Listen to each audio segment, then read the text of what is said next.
You are announcing some changes to the way that Ofsted reports on schools. What's the idea?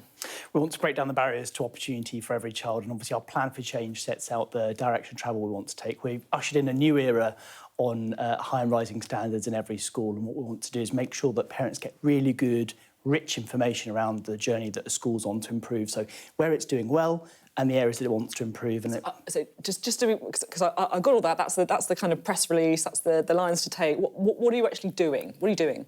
So Ofsted are consulting on what the report card will look like with a series of measures that it'd be putting in place to basically give parents much richer information on where a school is at in the journey that it's on to improve. I want to make sure that every child goes to a great local school. I want to make sure that parents have got good quality information around the core offer that school will offer, and the report cards will help achieve that.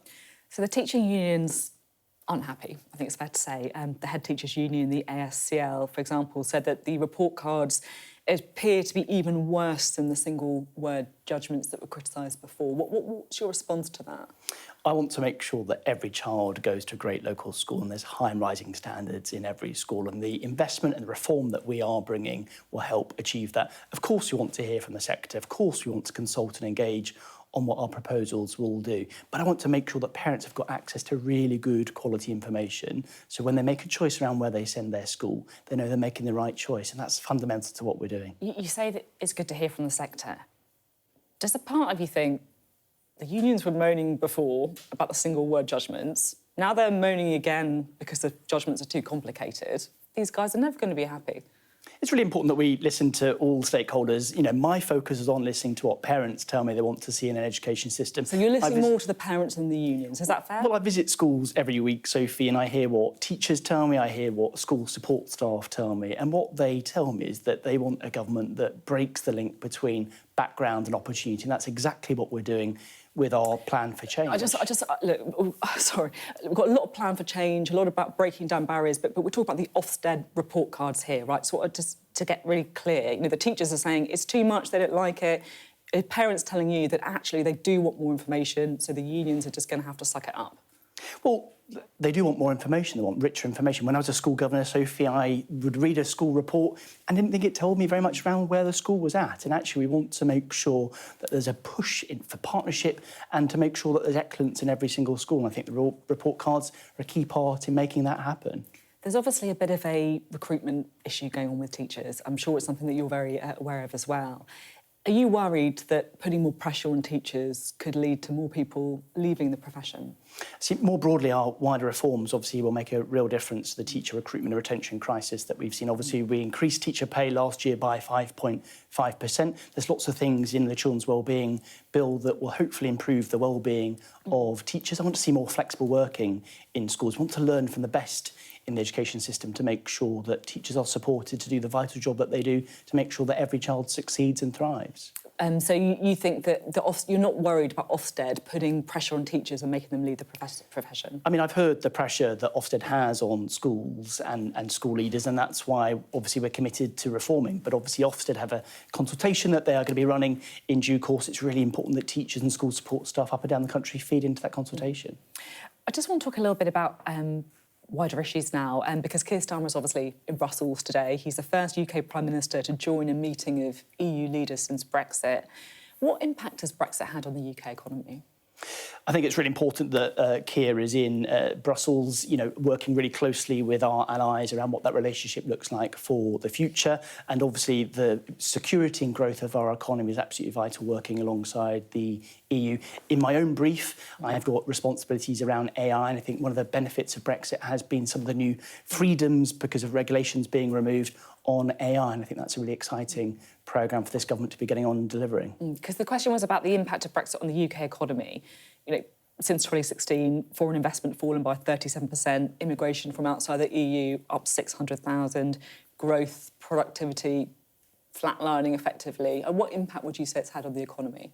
Well, I think it's, in some respects, early days, but I think it's really important that we do work alongside our like 8 years ago. That's quite a long time, partners. isn't it? Well, 5 years ago since the deal obviously came in, but you know, lots of things that we can be doing with our EU partners in terms of our mission to drive growth in our economy and put money back in people's pockets. Do you think that we are more reliant on the EU with President Trump in the White House?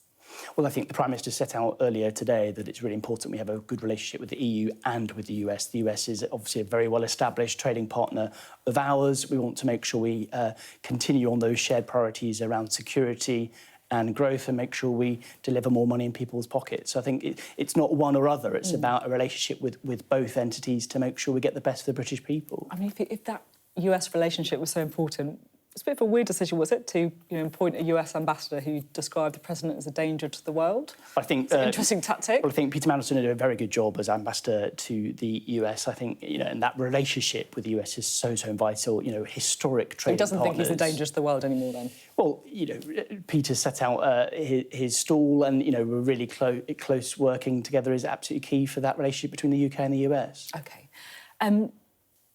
There's been some really awful news today with a 15-year-old stabbed at a school in Sheffield. What's your reaction? I'm sure, the details are still coming out. I know you're probably limited in what you can say, but what is your reaction to that? Obviously, tragic incident in Sheffield this afternoon, and my thoughts with the victim, that the family and his loved ones.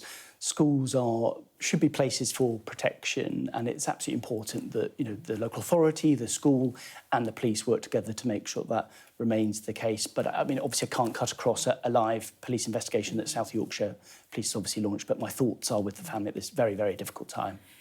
There's been a wider debate about stabbings, and Idris Elba, the actor, recently was saying that maybe we should even look at rounded kitchen knives, so knives that are still sharp but don't have that point on the end.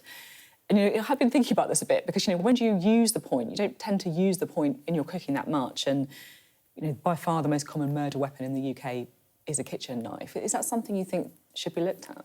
Obviously, in our manifesto, we set out plans to halve the number of knife crime in society over the next 10 years. When I was first elected to Parliament, Sophie, I was on the offensive weapons bill, and we discussed some of these issues. I've been disappointed by the lack of progress that we've seen since my time in Parliament, and I'm really pleased that the government are taking this really seriously, and we're setting out more measures in due course around age verification and indeed around what can be sold online. I think those are the right steps to take to stop tragic instances like this. So I guess, we hear about these really shocking cases of zombie knives, for example, or guns, but actually the kitchen knife is by far something, as you will know with your work, something that people use far more to devastating impact. I mean, what about this idea with the sharpness of the knife? I mean, obviously that's a question for the Home Secretary. I don't want to cut across what Yvette Cooper will be doing, but I think it's really important that we learn lessons from the past to make sure that we have tough legislation in place to avoid instances like this ever again. OK, thank you very much. You're welcome.